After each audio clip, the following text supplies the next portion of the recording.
This is episode 90 of the 99 Forever podcast. I'm Eric Friesen, and my guest tonight is making his 7th appearance on the podcast. He's the founder of HeavyHockey.com and the host of the Oilerslive podcast, Michael. Michael, good to have you back on the show. Hey, thanks for having me. Love being on 99 Forever podcast. Yeah, man, it's been a while. I think September was the last time that we recorded one. So about a month before the regular season got started. And now here we are, playoff time. And with the regular season just wrapping up on Thursday, we're now less than 24 hours away from the start of the Edmonton Oilers 2024 playoff run. How excited are you for the return of playoff hockey in oil country? Oh, I'm excited for playoff hockey, but like super excited for Oilers playoff hockey. I won't get much sleep tonight. I'll tell you that. And I mean, it's hard to believe now that we went 13 out of 14 years without watching this team in the playoffs before this recent run of 5 straight trips to the dance now. So that's in the past, and it's just great to consistently have the Oilers back in the playoffs year after year. Yeah, I mean, now we expect it, right? Yeah. I watched the puck drop in Vancouver tonight between Nashville and Vancouver. They've waited 9 years, and it's exciting for fans of a team after such a long hiatus. What do you remember in 2017 about that first time that the Oilers got back to the postseason in 11 years? Well, given the fact that the last time we were in the postseason, it was a pretty good result. I just remember thinking anything can happen, and then like we've come to expect, anything can happen when you've got Connor McDavid.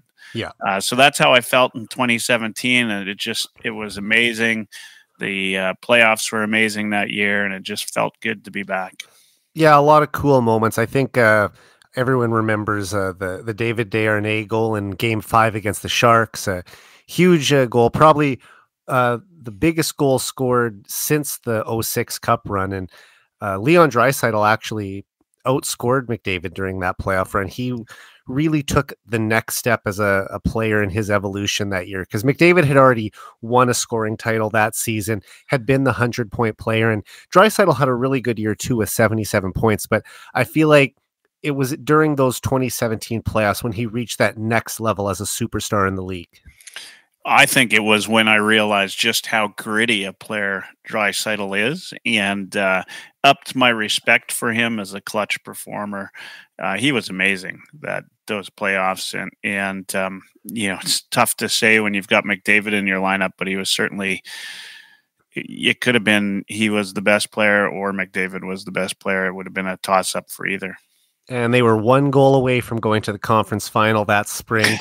It's funny, when Corey Perry was signed in late January and he did his introductory press conference at Rogers Place, I can't remember who it was, but I thought it was funny that one of the reporters asked him about the very controversial no goaltender interference call in Anaheim that ultimately led to the Ducks pulling off the come from behind double overtime win to take back the series lead, and they ended up going on to play Nashville in the conference finals that year. I still believe that if they would have got by them, they would have given Nashville a run for their money and possibly could have got to the Stanley Cup final that year. And I mean, that was just the second year of McDavid's career. So we definitely thought that at that point there would be more years like this to come, and unfortunately they missed the playoffs the following 2 seasons, but now we're back to where we sort of thought that this team should be in those early days. Absolutely. Yeah, and a lot is made of the legacy that whether Connor McDavid leaves a legacy or not, but certainly now he's showing that he's capable of getting the team there. The rest we'll see. And I mean, he's done everything there really is to do in the regular season. And I can recall Wayne Gretzky saying in an interview, maybe 2 or 3 years ago, that McDavid's legacy will be built in the playoffs. And he's just such an ultra competitive guy. And that he's been waiting for this time of year all season. So I just can't wait to see what he's going to do tomorrow night, especially now that he's had the added rest. I mean, he missed 3 straight games while he was dealing with lower body injury, and then coming back from that, he really didn't play very much in the San Jose game, and even in Arizona, his minutes were down, and then he sat the last game of the season. So he's had plenty of rest time over the past 2 weeks, and I expect him to hit the ground running tomorrow night, as I do with the entire team. Yeah, 100%. When we saw McDavid fly down the ice for that first goal, yeah, that's classic McDavid. Just so fast, and when he comes back from an injury, he somehow just seems to be better. It's like we instantly forget how good he is. And then we're reminded quite quickly. I was sitting right at center ice on the upper deck for that goal, so I had a great view of it. And at first, I thought that he had actually got the 100th assist to reach the milestone. And then when we saw the replay, it banked off a skate and in. And I think it's the only time in my entire life of watching this guy that I've been disappointed that he scored a goal, because I was really hoping, as did everyone in the entire arena, that would have been the assist. And thankfully he did get it late in the second period. But yeah, you could tell that there was no rust there in his first game back to action. Absolutely. Yeah.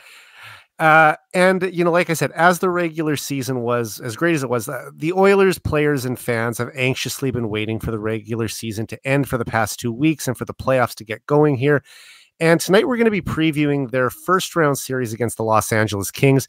But first, I want to briefly look back at the 2023-24 season, where the Oilers finished second in the Pacific Division with a 49-27-6 record, I should say, for 104 points. It marked their third consecutive 100-point season and 10th in franchise history. The Oilers also secured home ice advantage in the first round of the playoffs for the fifth consecutive season. Michael, for this team to finish ninth overall in the league after the adversity they faced in October and November, does this season have to be considered one of the most impressive in franchise history? Oh, absolutely. In fact, I just don't feel like it's had enough talk, even outside of Oilers circles. The craziness that was this season, and just how dominant down the stretch the Oilers were. If you can just remove that sort of initial, 14, 15 games, this team was absolutely phenomenal. And, when they'd suffer a loss, I think we'd all wait and think that this was the point at which they might, go to another losing streak or something along those lines, but they never did. They never did more than bend for a game. Then they were back on the winning track. It was outstanding. Definitely. And, after playing in 5 playoff series over the past 2 years, the Oilers were widely considered Stanley Cup favorites prior to the season.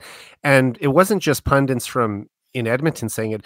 You were hearing media people from around the league calling the Oilers, if not the favorite, one of the favorites to win it all this year. But I don't think anyone could have imagined that this team would be tied for last place in the NHL 12 games into the season. However, in the final 70 games of the season, the Oilers were the best team in the entire league. Like, Edmonton has been a juggernaut since Chris Knobloch replaced Jay Woodcroft behind the bench.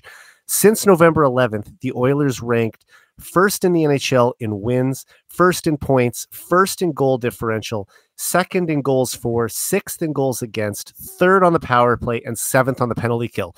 So the Oilers were near the top of the league in virtually every category over the past 5 months. And if it wasn't for that terrible start to the season, I think they would have been right there with the New York Rangers and the Dallas Stars in contention for the President's Trophy this year.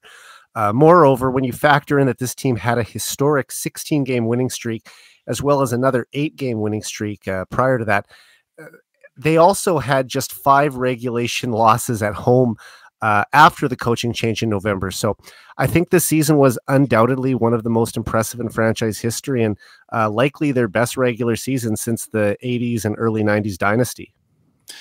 Yeah, I couldn't have said any more of that any better than you. A team's doing well when people are trying to find ways to discount just how well they're doing. And that was the Oilers in the final 70 games of the season, where, just fans of other teams saying, yeah, but, can they do this? Can they do that? And the Oilers continued to prove them wrong. It's kind of like with Connor McDavid, everybody's looking for a reason why he's not the best in the world. This year, they were looking for a reason why the Oilers weren't the best in the league. Yeah. And they showed in the final 70, they are the cream of the crop, as far as I'm concerned. Yeah, I mean, right there with them. And I don't know if I thought they were going to win the President's Trophy coming into the season, but I figured that they would be right there with the top teams in the Western Conference. I mean, let's not forget, they were 2 points shy of finishing first in the conference last year before Vegas won their final game of the regular season to vault ahead of them. But this is a team that has been trending towards becoming an elite team in the league the last few years. We've seen them get better year after year. Now, the Oilers did have a better regular season in 2022-23 than they did this year, but I think that most people would agree that this team is still better than last year's team, despite finishing with 5 fewer points. Like we said, that is largely due to the fact that they had such a terrible start to the regular season and were basically digging themselves out of a hole for the first 2 or 3 months. And I think it was Frank Saravelli from Daily Faceoff who said the Oilers' internal goal was to get back to 500 by the 40-game mark of the regular season, and they cleared that bar well before Christmas, and from then on it was just a constant climb up the standings to the point where it looked like they might even have a chance to win the Pacific Division, which no one would have predicted back in November when they were sitting tied with the San Jose Sharks for 32nd place. Yeah, I mean, I'll be honest there. I know you are the, eternal optimist when it comes to the Oilers. I, at one point, called the season. I thought just before Woodcroft, was let go, I thought the Oilers were done. I thought, it was time to figure out what was wrong and make some changes. And I didn't think the Oilers were going to make the playoffs. And I don't think you were alone in that. No. I mean, there was, if you just look at Oilers Twitter, there were a lot of upset Oilers fans, and rightfully so. When you come into the season with massive expectations like the Oilers had this year, getting off to that dismal of a start, of course, is going to have a hockey-crazed city like Edmonton freaking out about it. But I just never thought that this team was going to miss the playoffs. They were too good to miss the playoffs. There's too much talent there. Now, did I think that they were probably going to have to settle for a wild card spot? Yes. I thought that they'd probably be able to get the first or second wildcard spot, and they'd have a very difficult first round of the playoffs going up against one of the two division champions in either the Central or the Pacific. But I never thought that they would outright miss the playoffs. Just a team with Connor McDavid and Leon Draisaitl in their prime can't miss. And they just, as bad as things were, you could just see that all it was going to take is one winning streak to turn things around. And then they did have that 8-game heater, which got them back on track. And then after that, they lost 3 games in a row in mid-December, and people were starting to get worried again. But like we said, after that, they followed it up with that historic 16-game winning streak. And from there, they basically never looked back. Anytime that there was a little blip where they'd lose a game or two, they'd always bounce back with a much better effort the next night. And because they were able to just shrug off a loss and get back on track so quickly, it's why they were able to get to the spot that they ultimately finished in this season. Yeah, and also, I memean, let's not forget at the beginning of the season, it looked like LA and Vegas couldn't lose. No. Right? And, I just, it wasn't even so much that I felt like the Oilers couldn't play well enough to give themselves a chance, but it just felt like the other teams were going to be, rock solid all season long. They weren't. As it turns out, and it went down right to the wire, right? To think that Vegas got the last wild card spot after the start that they had is crazy. They started 11-0-1, and it was less than 2 weeks ago that they were sitting outside of a playoff spot. So, if you would have told someone 5 months ago when you looked at the NHL standings, hey, fast forward to April, the Oilers will be competing for a division title and Vegas won't be sitting currently in a playoff spot, I don't think anyone would have believed that. You probably could have got some great Vegas odds there. Speaking of that, yeah, yeah. I mean, if only. But like I look at this, and the Oilers were a team that we knew could come through with this. The past 2 years, they've also had these bad spells at some point during the season where it looked like they might potentially miss. I think back 2 years ago when Dave Tippett was let go and Jay Woodcroft was brought in February. The Oilers weren't in a playoff spot at that time, and he got them back on track, and they ultimately went to the Western Conference Final.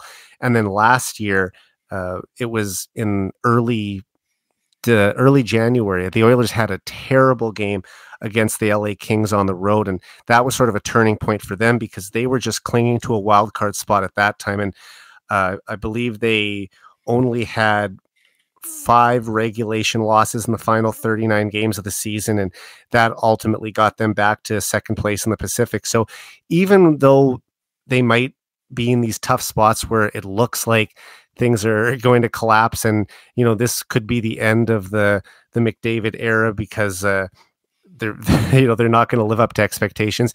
It's always turned back around, and they've got back to where this team is supposed to be. So that's why I was never fully down on them, and I thought that despite where they were in the standings in November, that they would be able to ultimately come through and get back to where we wanted to see them. Yeah, I agreed.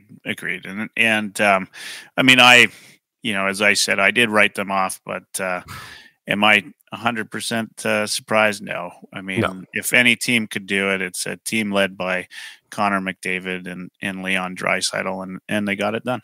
Definitely. All right. So the Oilers were knocked out of the playoffs by the eventual Stanley Cup champions in each of the past 2 seasons. In 2022, the Oilers reached the Western Conference Final where they were swept by the Colorado Avalanche. And last spring, the Oilers were eliminated in the second round of the playoffs by the Vegas Golden Knights in 6 games. Michael, Wayne Gretzky has always said that the 80s Oilers had to learn how to lose before hoisting hockey's holy grail. After suffering through a string of playoff heartbreaks themselves, do you think this group is better equipped to win the Cup this year than they were in either of the past 2 seasons? I don't know that they're better equipped. I think they're just a better team, like all around. Just overall, and I loved Woodcroft for a good part of his tenure as a coach, but I like the way Knobloch thinks, and I like how he coaches the team, and so maybe it is better equipped, but they're better equipped from a roster perspective, among other things. So it's a lot of different reasons. Yeah, it could be experience, new additions, all these factors. I mean, even maybe having a new voice behind the bench. It's hard for us as fans to know how big of an impact Knobloch has really had, or could they still do this if they would have stuck with Jay Woodcroft? But, I just really believe this team is more primed to win the Cup than ever before. I mean, you have Connor McDavid and Leon Draisaitl, who are each at the height of their powers. Statistically, they are the 2 most dominant playoff performers of their generation. There's also more talent around them than at any point during their time in the league. You look at Zach Hyman scoring a team-leading 54 goals this season. Evan Bouchard had over 80 points as a defenseman. They had 5 20-goal scorers and 10 players with double digits in goals. The Oilers have a lethal power play that somehow gets even deadlier in the postseason. And, they're also vastly improved defensively. Stuart Skinner posted elite numbers in goal for the bulk of the season. And if you look at their in-season additions, as we kind of just alluded to, Corey Perry brings tons of experience and nastiness to the bottom 6, which is something that this team was missing. He's also produced offensively, more than I think a lot of fans expected. Adam Henrique has fit in nicely as a complementary scoring winger, and he can also kill penalties. Sam Carrick, a gritty 4th-line center who isn't afraid to punch above his weight. And while the West is as deep as ever, the Oilers' path to the conference final isn't as daunting as some of the other contenders. They're on the side of the Western Conference bracket with the Kings, the Vancouver Canucks, and the Nashville Predators.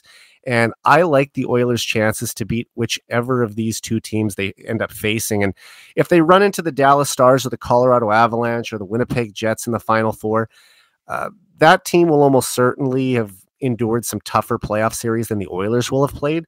And then if they get to the final and run into a team like the Rangers or the Carolina Hurricanes, the Oilers would be the underdog in that series, but I wouldn't bet against a team with McDavid in his first opportunity to play for the Cup. So the Oilers' time to win is now, and it's fully within their control. Yeah, you touched on something that's equally important, which is their path to the conference final, right? Like they, I would say that the top teams in the West are all coming out of the top half of this bracket, if you want to call it that. Dallas, Vegas, Colorado, and the Jets. All those teams, I think are contenders. Whereas, I'd suggest that the lower half of that is in the other side of the bracket, with the Oilers being a contender in my mind. Yeah, and I think a big thing about that is, the Central Division probably has a few stronger teams, but the fact that Vegas also crossed over to that side, that's really helps the Oilers a lot. And if you think back to 2 years ago, they had to go through LA again, and after that, they ended up playing Calgary in that epic Battle of Alberta series that the Oilers won in 5 games, and that was probably their clearest path to this point. Now looking at it this year, I mean, it's like we said, it's not as daunting as it was last year when they had to play Vegas in the second round. And that just brings us to our first round opponent for the Oilers, which wasn't decided until the final game of the regular season, and it looked like it was going to be the Golden Knights. However, they lost to the lowly Anaheim Ducks on home ice in game 82, and the Kings beat the Chicago Blackhawks in overtime, setting up a first round series between Edmonton and LA for the 3rd consecutive year. So tonight I want to break down this matchup position by position. Let's start from the crease out. It'll be Stuart Skinner going head to head with Cam Talbot. Michael, who do you give the edge to in goal in this series, and why? I've got to say Stuart Skinner. I mean, Talbot, I think has been streaky for part of the year. From a goaltending perspective, I think Skinner's had to deal with a lot more. The Kings are a defensive juggernaut this year, and so I don't think that Talbot has faced the high danger chances that Skinner has. I just think Skinner is the overall better goalie, and I'm a Talbot fan, obviously, given the fact that he played in Edmonton 2017.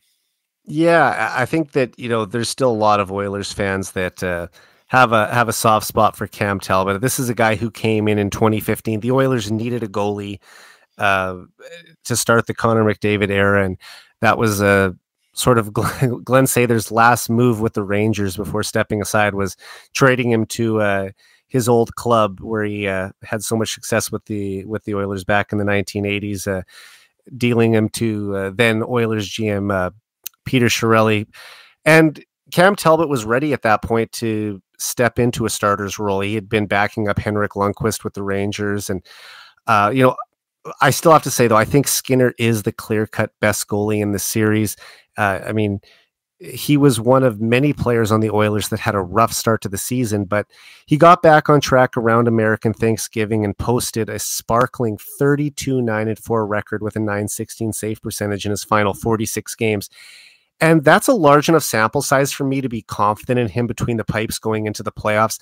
I know that he did fall short of expectations last year against Vegas, but we have to remember that this was a rookie goaltender who was coming into his first postseason experience, and having him go up against a team like Vegas, that would be tough on any goaltender making their first trip to the postseason. So I don't think that it's fair to put too much blame on him, especially when he was so important in getting the Oilers to the playoffs in the first place. And he can steal a game on occasion, but with the offensive firepower that the Oilers possess, Skinner just needs to give his team consistently steady goaltending for them to win on most nights.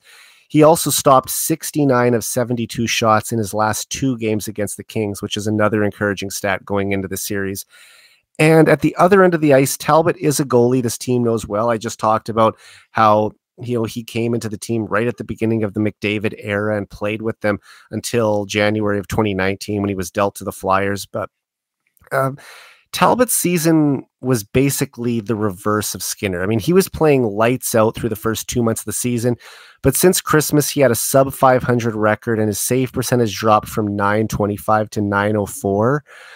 And having to go up against McDavid and Draisaitl night after night for the next 2 weeks isn't going to be an easy task. So for me, the Oilers win the goaltending matchup. And I also think the fact that, he's played with those guys we talked about, and most of the guys who he was teammates with that are still with the team are the Oilers' best players. So they have a keen understanding of his style of play and how to exploit his weaknesses.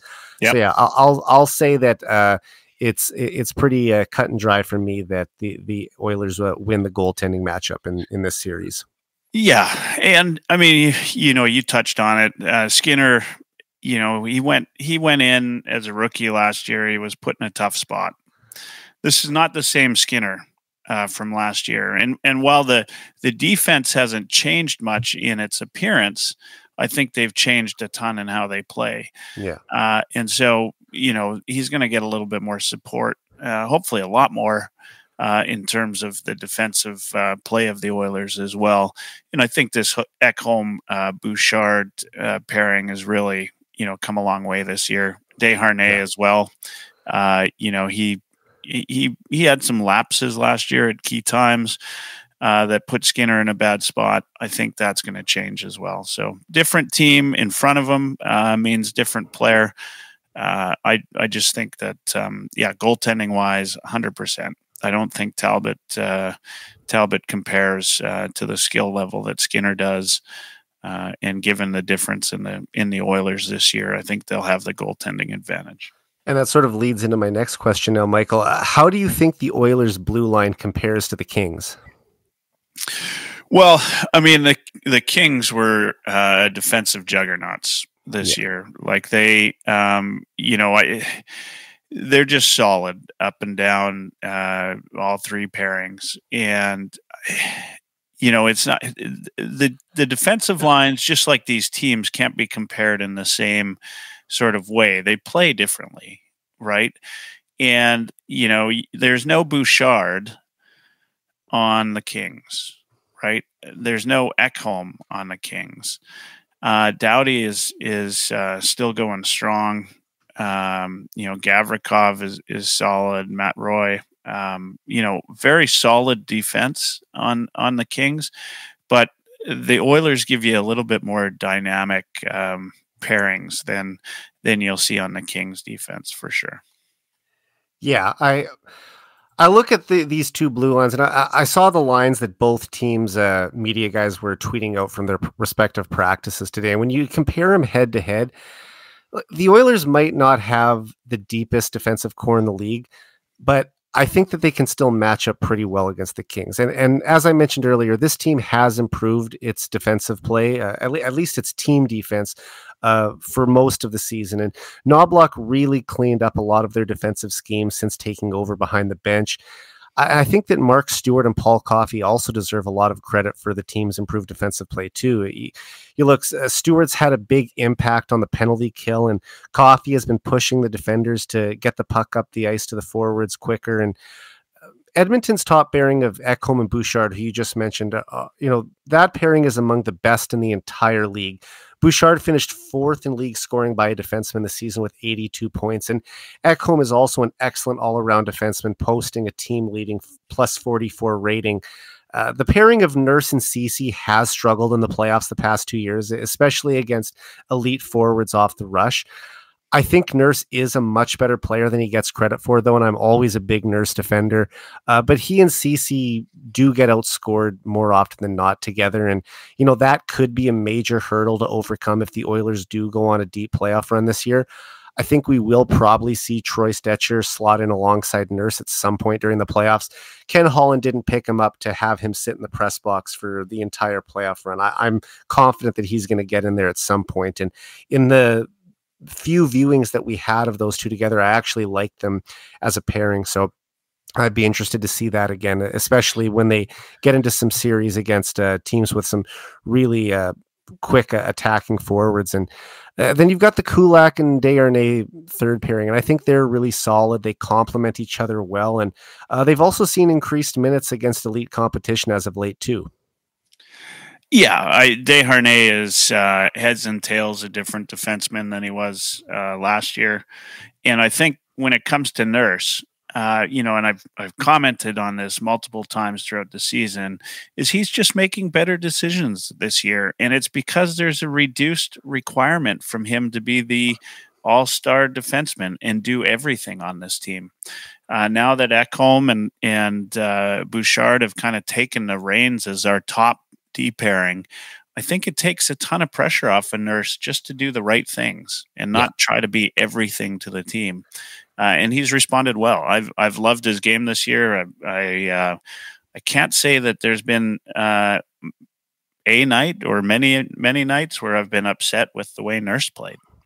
No. And yeah, I know CC's got his detractors, but he's still been pretty solid. And so whether we see Nurse and CC or Nurse and Stetcher, I just think that the stable play by Nurse will carry that D pairing in the defense, and we'll also Nurse is a good big physical guy. I think he'll be important part of the playoffs this year. Yeah, without a doubt. And while CC isn't really known for his offense, I think it is worth noting that he has 5 goals since the All-Star break after going over 100 and I believe 20 games without scoring a goal. So some unexpected offensive contributions from CC there. And, looking at the Kings blue line, Drew Doughty still plays a ton, and he's their best defender at both ends of the ice. And we know Doughty always gets up to play the Oilers and will be highly motivated after losing to them in the first round in back-to-back years. He and Anderson are a real pain to play against, and they'll be constantly looking to take runs or cheap shots at the Oilers stars in this series. Still, they aren't on par with the Oilers' top pairing of Bouchard and Ekholm. And Gavrikov and Roy are another shutdown pair that really likes to lean on you. Nurse, I think, is better than either of them, but the pairing of Gavrikov and Roy together are probably a little more solid in their own zone than Nurse and CC. And I like the Oilers' third pairing more than Spence and England. So while I might not be able to say this about every team the Oilers face in the playoffs this year, I give the advantage to the Oilers on defense in this series. Yeah, well, I mean, and when you look, and I mentioned it right off the top, is the Oilers D are far more dynamic. And talking about CC, he had 25 points this year. That puts him at a tie for second in defensive scoring for the Kings. They're outside of Drew Doughty, who had 50 points. Next up was Matt Roy, who had 25 points. Yeah. And so, if you consider that, the Oilers from a defensive standpoint are getting a lot more offensive production from their D than the LA Kings are. And, down the stretch, the last 70 games, the Oilers have been one of the best defensive teams in the league. Yeah. So, a defensive team that can put points on the board, yeah, I'd give them the advantage, no doubt. Yeah, and I think that just on the surface, people would probably look at the Kings and say that their blue line is better than the Oilers without actually really digging into it, because the Kings are just viewed as a better defensive team overall. So that's just going to be the assumption. But when you actually break it down pair by pair, as I just did, I think that you can make the case that the Oilers win almost every single one of their matchups. The one that you might give in favor to the Kings, like I said, would be the Gavrikov and Roy pairing against the Oilers' second pairing. Michael, how do you think the Oilers forwards stack up now against the Kings up front? Yeah, it comes down to defense again versus offense. The Oilers offensively, it's not even, I think I read an article from The Athletic where it said this is the largest offensive disparity between any series. It goes without saying when you've got Connor McDavid and Leon Draisaitl on the team that you're going to have the offensive advantage. but you take into fact that the Kings themselves, I don't think they had a point per game player this season at all. In fact, I know they don't. No, And their leading scorer was Adrian Kempe. He had 75 points in 77 games. So yeah, a little so below it kind of point per gives game. you an idea of what kind of team they are. If they're going to beat the Oilers, it's not going to be by scoring tons of goals.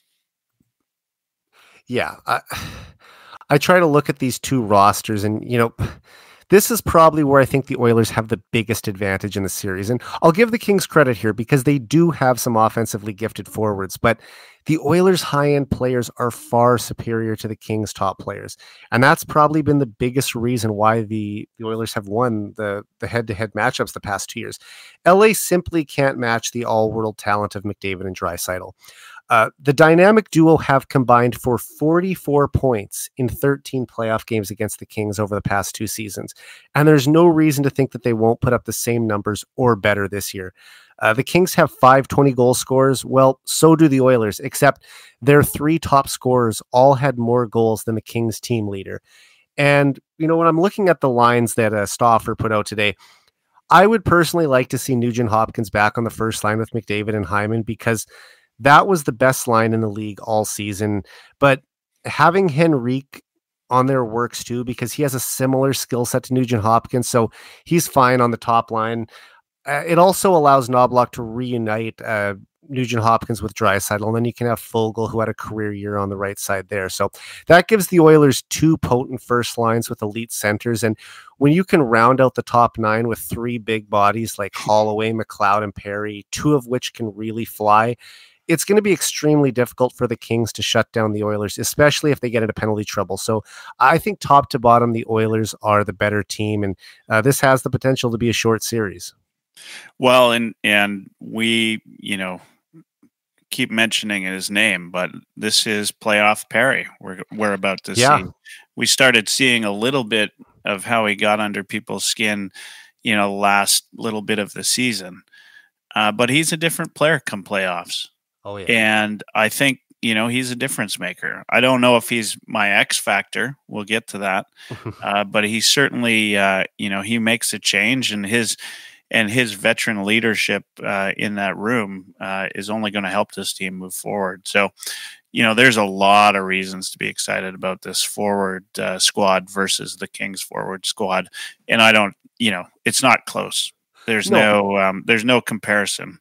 And the Kings aren't going to, I'll say it over and over again. They're not going to beat the Oilers by being a scoring juggernaut. No, that's just not how this is going to go. Like, you look at Corey Perry, like, Oilers fans know him very well, and we've seen this team go up against him on the Ducks for many years, and especially in that 2017 disappointing series, as we talked about earlier. That was one that still hurts, and you just know that this guy is a gamer, though. And yeah, is he a dirty player? Yes. Does he go over the line constantly? Sure. But it's so refreshing to have that guy on our side now than having to play against him. And, Connor McDavid said as much when Perry signed with the Oilers in January. And if you want to know how focused this guy is come playoff time, he was talking about playoffs in January when the signing happened. I think it was at his first press conference when he basically said that, there's no better time of year than the playoffs. And for those 8 weeks, you're just completely dialed in and nothing else matters except winning and focused on just reaching your ultimate goal. So to have a guy like that, who's won a Stanley Cup, who's been to the finals 4 times, who's played 196 playoff games, who's scored some clutch goals in the postseason before, I think that adding a player like him is invaluable to this team. And sure, he might be 38 years old now, and he's not the player that he was in the early 2010s when he won the Hart Trophy and scored 50 goals back in 2011. But this is still a guy who raises his game come playoff time, as you said.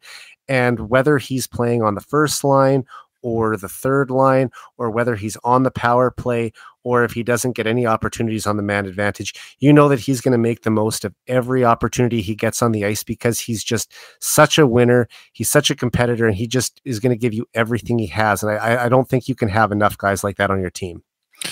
Yeah, there are two guys that have been basically in the finals every year, right? Pat Maroon and Corey Perry, right? And, they both... Former line mates in Anaheim, too. Yeah, that's right. And they both elevate their game come playoff time. They're not guys that, in the regular season, you get excited about every game.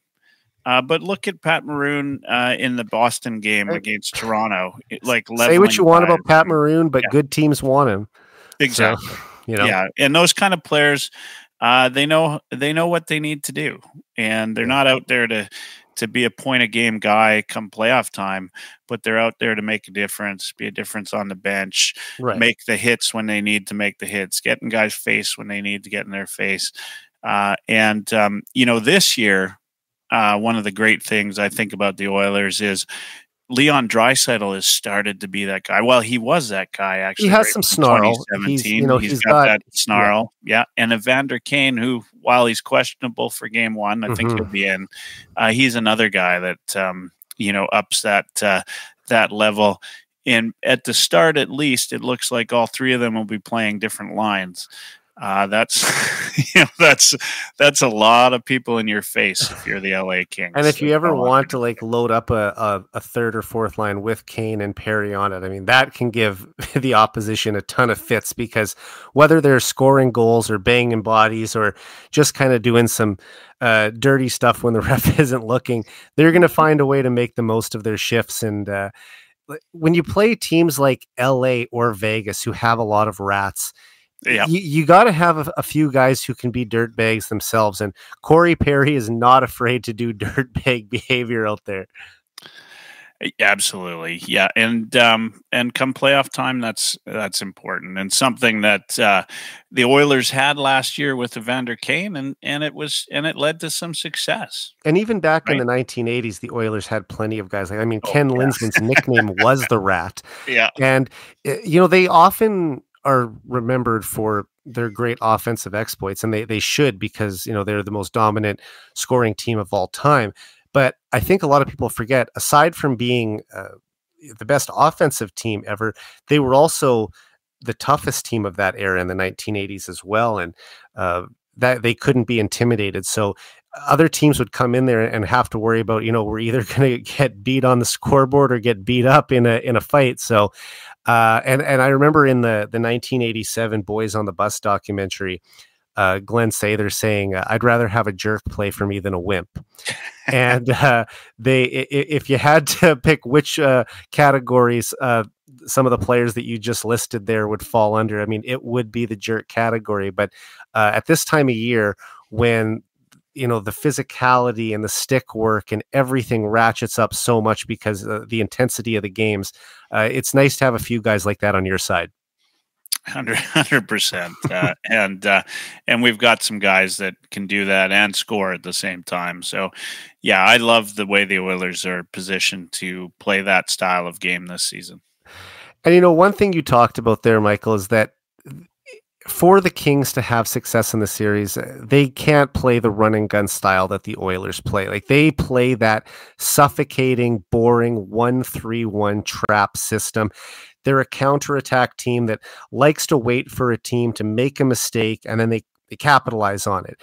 And they're willing to just sit back all night and try and bait you into, turning over the puck at a bad spot, and then that's when they'll attack. And they're not a team that you want to let get a lead, because they will just sit on that lead and really not even pursue a forecheck at all. They're just going to sit back and watch the clock drain down. So it's very important for the Oilers to have the lead in this series and force the opposition to, kind of break out of that system and push a little harder, because then it's going to open the game up. And that's really the only way you're going to be able to get the Kings to do that, is by the Oilers getting the lead. And I think having home ice advantage is such a big thing, because it will control the matchups, especially when you know that they're going to hard match Kopitar and Doughty against McDavid and Draisaitl. That goes without saying, right?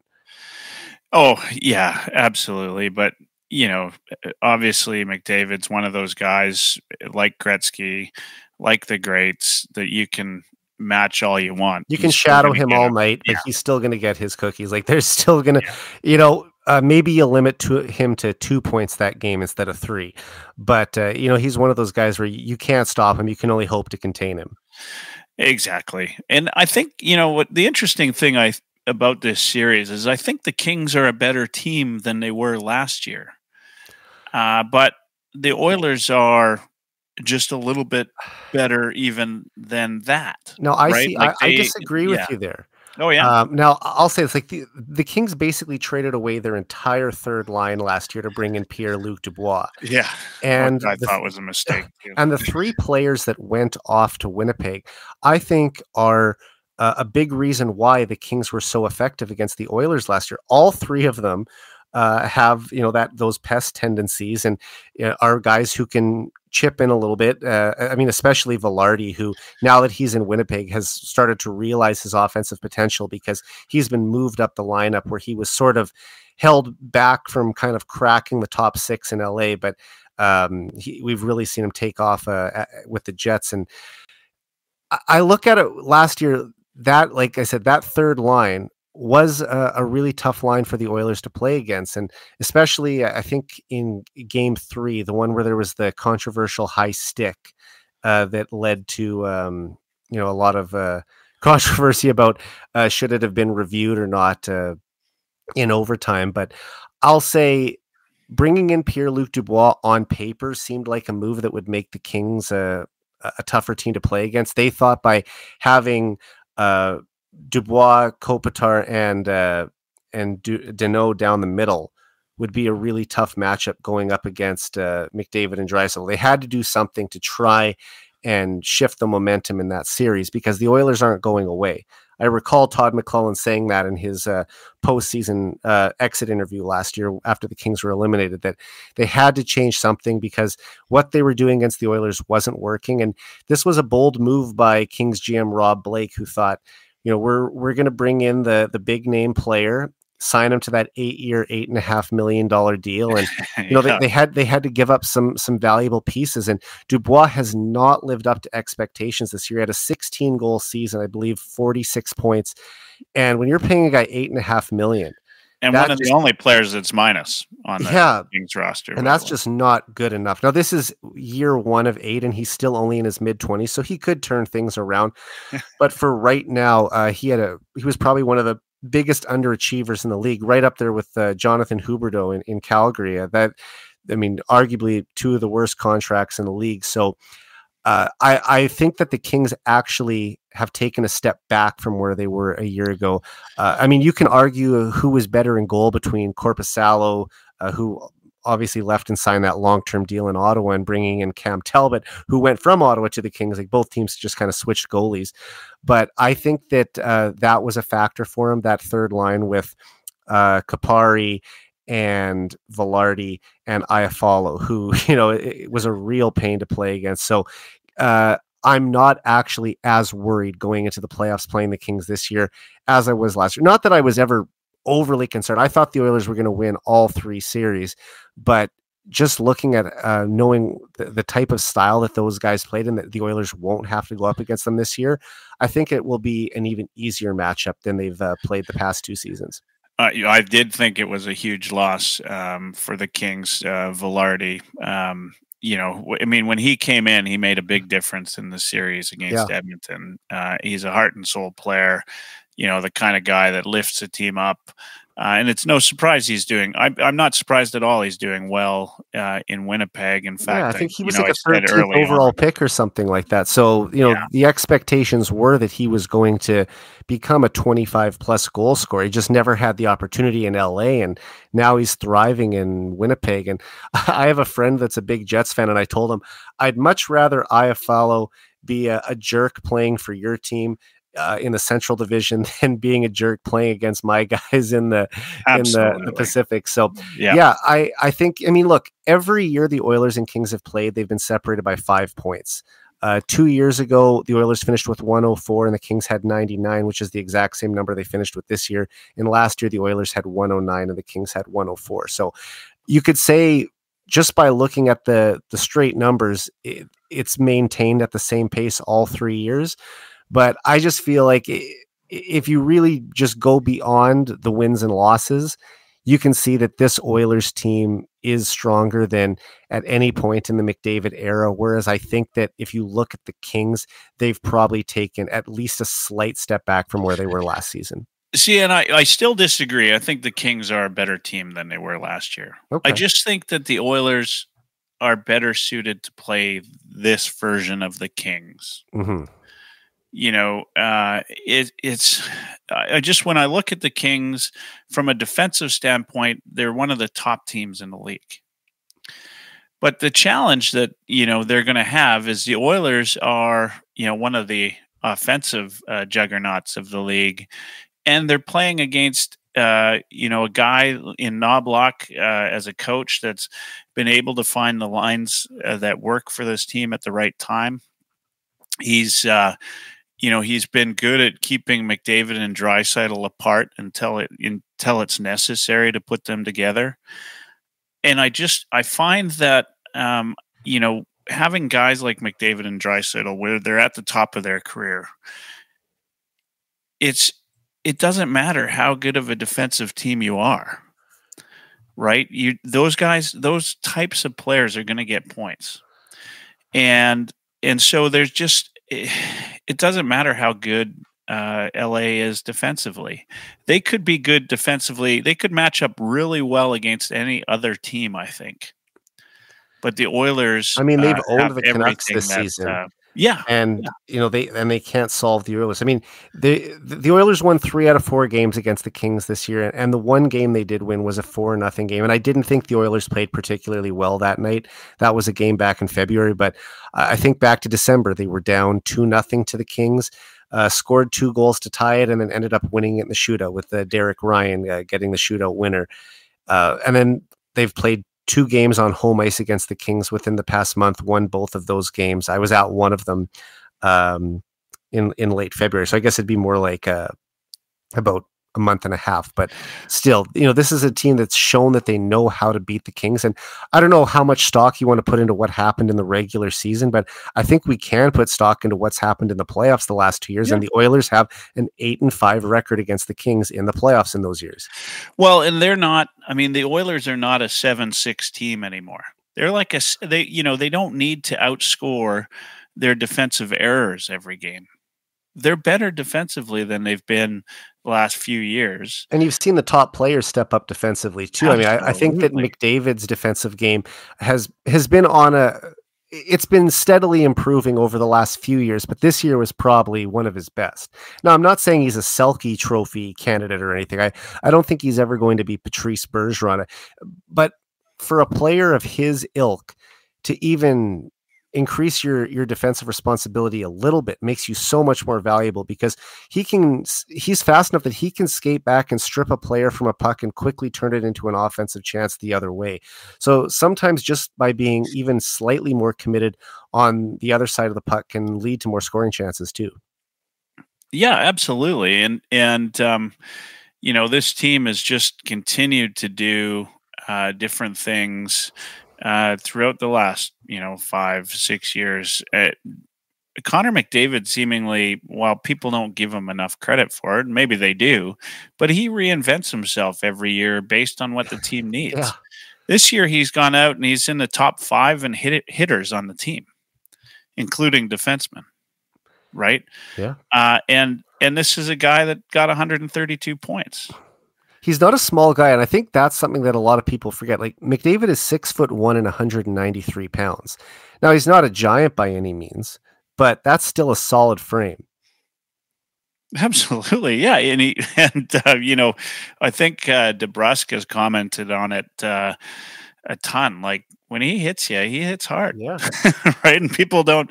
I mean, he goes faster than everybody else. yes, So you're just building up momentum by that alone, and he can he can track someone down and make a hit when he wants to. So it's great to see him kind of take that next step. And I think I remember you saying on the podcast back in September when I last had you on that I was asking you what you thought he could do next, or what would be the next step for him. And I believe you said that you didn't think that the next step he would take would be offensively. Like I believe you said he would, be great offensively as he always is, but you thought the next step that he would take is as a leader. Yeah, and I don't know. I don't know what was on my mind then, but it was. I think that's exactly what he's done. Like this year, to me, has been this 100 assists, right? Mm-hmm. Like from a guy that scored 64 goals the year prior, right? And he came out and he scored. He got 100 assists. He still got his 30 plus goals, plus 35. And, to be one of the top hitters on the team, right? He just came out every night and did whatever was needed for the team to win. And let's not forget, his power play numbers were way down this year. He had north of 70 power play points last year, finished with just 44 this season.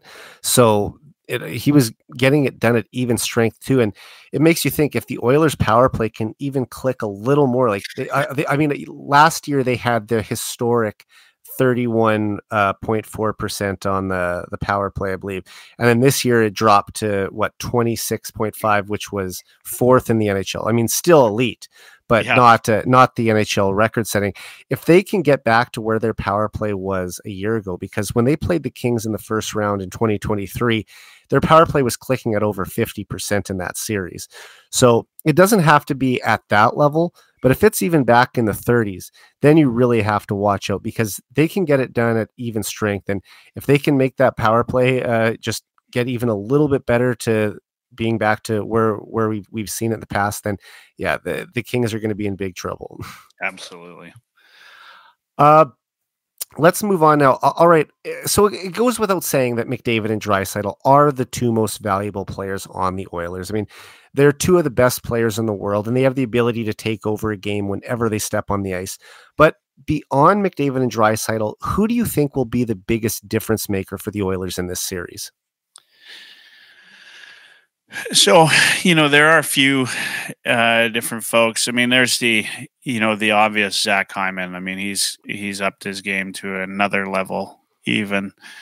But if I were to actually get down to it, I think it's going to be on defense. I think Ekholm he's been so solid. He's picked up his game offensively whenever he needs to. Just down the stretch, he seemed to be ready. It's no surprise that he was injured during the first part of the season when the Oilers were struggling. Ekholm, to me, is the ultimate difference maker in this series.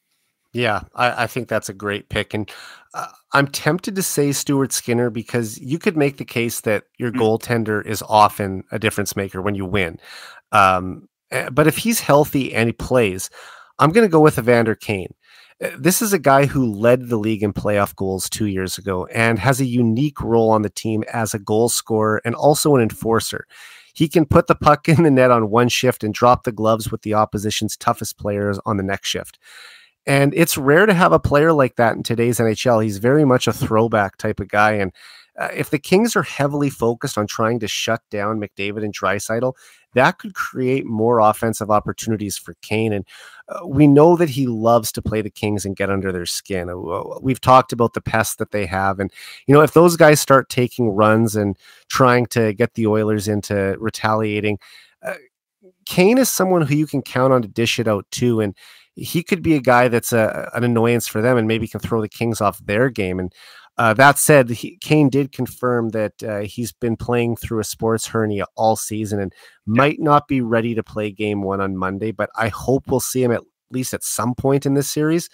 But yeah, for me, if Kane is at his best, you think back to that playoff run 2 years ago against the Kings and Flames, especially those first 2 series where Kane was the 3rd best player on the team behind McDavid and Draisaitl. So I'll be banking on him to be the X factor for this team if and when he does come back. Yeah. Yeah, I mean, I think he'll be in game 1. I don't know for sure, but I know he was practicing full practice. I'm curious about this sports hernia as well. I mean, it was enough so that he missed, the last part of the season. Yeah, he needed a week off, he said, to just kind of rest it and get back, and hopefully that time off during some largely meaningless games will pay dividends in the playoffs. And Michael, looking at the other side, who do you think will be the biggest game changer on the Kings? Yeah, it's obviously Kempe led the Kings in scoring, but you got to look at that, second line, Danault, Arvidsson, Moore, Trevor Moore, when he comes to play, seemingly makes a difference. I've got to say it's either Moore or Danault and how they play. Like Danault, is a great two-way player. And has been a bit of a thorn in the side of the Oilers in each time they've played. So, I'd probably be one of the two of them. Let's just say Danault. Yeah. I mean, if Dubois ever could get his game on track, I think he would be my pick. Yeah. I mean, Quinton Byfield has really taken a step forward this year too. Maybe hasn't lived up to the expectation of a second overall pick yet, but that's another guy I think they have to worry about. I mean, he's a 6'5" frame. He's got a great shot. So if he ends up elevating his play, that could be a player that the Oilers have to be concerned about in this series too. Yeah, Byfield is a really good mention. I mean, he's one of those players that you just know better things are coming down the road for him, right? Yeah. And he's certainly been one of those players that could make a big difference. And just lastly, who do you think will win the series? I think we're on the same page here. And how many and how many games do you think it'll go? Yeah, I mean, when I look at these two matchup, I think immediately, 5, maybe 6 games tops. I'm going with the Oilers. That's obvious. The only thing that my only hesitation is it's really hard to beat a team twice, let alone 3 times. A team like the Kings, like Kopitar and Danault and these guys, right? Like they've got something to play for that the Oilers don't have, and that's the last 2 series that they had, right? And we saw the Oilers do the same against Dallas in the past, right? Like when they were the underdog and would pull out a series win. It's tough to beat a team in 3 consecutive series. So that's my biggest worry. Mm-hmm. But this Oilers team is far and away, I think, the favorite. And so I'd go 5 or 6. Yeah. 2 years ago, they needed 7 games. Last year, they needed 6 games. I think they'll dust the Kings in no more than 5 games this year. So I'll say the Oilers in 5. I think they'll win both games on home ice. And they'll probably lose one of the 2 games in LA and come and wrap things up in Game 5 back in Edmonton to move on to the second round. It'll be the first time, if they do pull this off, it'll be the first time since 1990 through 1992 that the Oilers have advanced to the second round of the playoffs in 3 consecutive years. And they really need to break this Game 1 curse because they haven't won a Game 1 since the second round of the Western Conference playoffs against the Anaheim Ducks back in 2017. As I mentioned already, that this is their 5th straight year with home ice advantage in the first round, and they've managed to lose in the first game in each of those 4 other series. So that's a trend that has to end. They also haven't won a game 1 on home ice since May 2nd, 1990 in the conference final. So it's been a long time. So a couple droughts that need to get snapped tomorrow night. And man, I just can't wait for it to get started. Yeah, it's you've been talking about this game 1. I think that's a big deal. I think that'll if they can win game 1, it'll mean a lot to the team itself. There's no reason they shouldn't. I mean, the Oilers have been the best. We talked about it, not just the best team in the league since the mid-November, but they've been easily the best team on home ice during that time too. And I think 27 wins in that span on home ice, which is phenomenal over 5 months to pick up that many wins in your own barn. And there's no reason that shouldn't continue. The Oilers control the matchup. Now, yes, the Kings could put out Danault or Kopitar in any situation, but the Oilers can also put out McDavid or Draisaitl in any situation. And I think it's very important for the Oilers to go up 2-0 in this series. Like I said, it's been 7 years since they've had that type of a commanding lead. So to go on the road up 2-0, I think that also forces the Kings to sort of rethink their strategy. Because if they're just trying to implement that, like I said, that boring 1-3-1 style where they basically just sit back and wait for the other team to make a move, it might make them sort of just say, okay, we need to do something different because it's not working. Or maybe they'll just say it didn't work on the road, but it will work at home.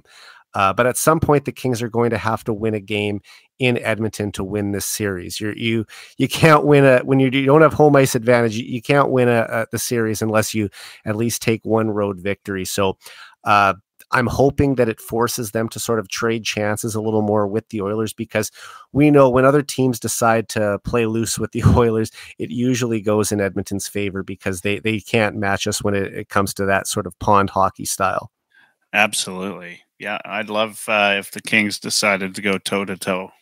Now, I won't do a whole breakdown of the entire playoffs for you, but prior to the season, I had 3 of our guys from the Heavy Hockey Network on the podcast, Bob, Ryan, and Kirk, and the 3 of us all made our predictions for the season.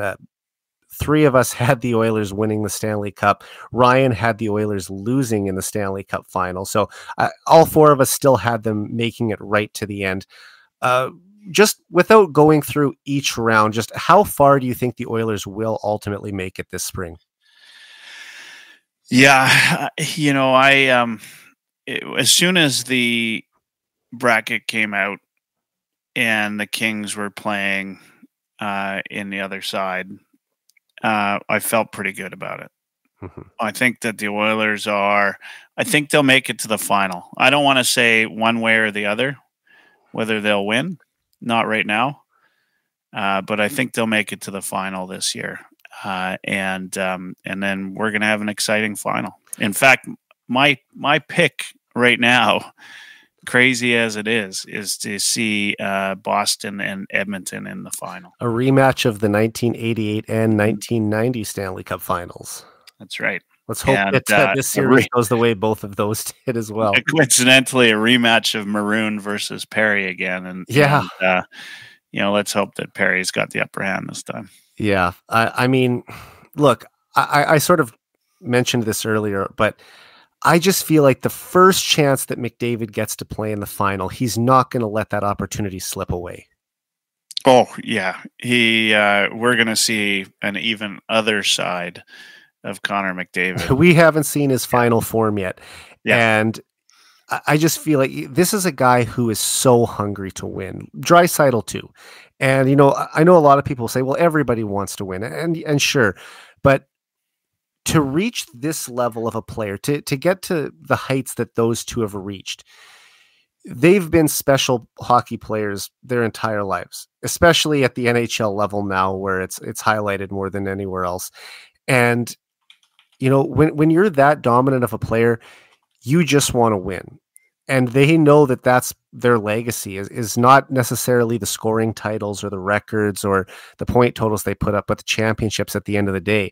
And while they have been the two best offensive players in the league, if you look statistically over the past 9 years, they're still looking for that first championship. And you would have thought that two players like that would have already had multiple rings by now, but they're still looking for that first one. And I just think that they are going to be so motivated to make sure that what happened the past 2 years never happens again. I couldn't agree more. I just think we're if it goes as expected, just be prepared that this will be one of the single greatest playoff performances we've seen by anyone ever. If you think that Connor McDavid was a run-in for stats leader last year, where they ended up, and just expect something great this year. Well, I'll just quickly say, my 3 predictions, when I had the guys on, as I mentioned, we did 3 bold predictions each. And I still feel like I would have hit both of my regular season predictions if McDavid was fully healthy. I had McDavid getting 100 assists, which I was right on. I also had McDavid getting 164 points, which would be 2 points per game for the full season. And I maintain that if he was healthy and played all 82 games, he would have done it. And I think he'll do it next season. But the other one is still yet to be determined. And that was, I said McDavid is going to have 50 points in the playoffs this year. And Wayne Gretzky holds the single season playoff scoring record with 47 points, which he set back in 1985. And I mean, if you look at it, the Oilers were beating teams so convincingly that if the sum of those series would have went a few games longer, maybe Gretzky would have hit 60 points, but they were beating teams in 4 or 5 games. So it actually kind of limited him on his offensive potential. Now, I don't think the Oilers are going to roll over the opposition as easily as the 85 team did. So because of that, if you look at his points per game average the past 2 years and multiply it by 6 or 7 games each series, there's a real chance that he could be in that 45 to 50 point range. So I think that if they do make it all to the final, he will take a real run at Gretzky's record. Absolutely. I honestly think if they make it that far, just know this might be one of the greatest playoff performances we'll have ever watched. And I mean, credit to Draisaitl too. He's been right there with him, with McDavid. I mean, last year he even was ahead of him in points, but the year before when McDavid had his incredible, I believe it was 33 points in the playoffs, Draisaitl was just 1 point behind. So, and Draisaitl even set the record for most points in one series with 17, breaking the record that McDavid had just tied the series before with 14. So, just 2 incredible players. And, I've already kind of highlighted this, but the 2 guys who are the most valuable players on this team, obviously. And even though that there is more talent around them than in past years, they're still going to be the driving forces for this team. Yeah, I couldn't say it any better. Well, Michael, before we wrap up tonight, I'm sure a lot of people listening to this podcast already do follow you, but where can they find you and what do you have coming up this week? Yeah, they'll find me at Oilerslive as part of the Heavy Hockey Network with yourself and the rest of the bunch of guys at heavyhockey.com. You can find us Wednesdays, typically at 5 p.m. Mountain, streaming live as a friend of Edmonton Sports Talk, which you can hear us on TuneIn Radio, iHeartRadio Live, or follow that up at youtube.ca/heavyhockey if you want to watch. So everyone, please go give Michael a follow if you're not already following him. You can also follow me at Eric J. Friesen, and you can follow this podcast at 99 Forever Pod. Michael, always great to talk to you. I look forward to doing this again. Just let's go Oilers, and hopefully the next time we're doing a podcast together, we're talking about a Stanley Cup championship. Can't wait. All right, so for Michael Hebert, I'm Eric Friesen. This has been the 99 Forever Podcast. We're out.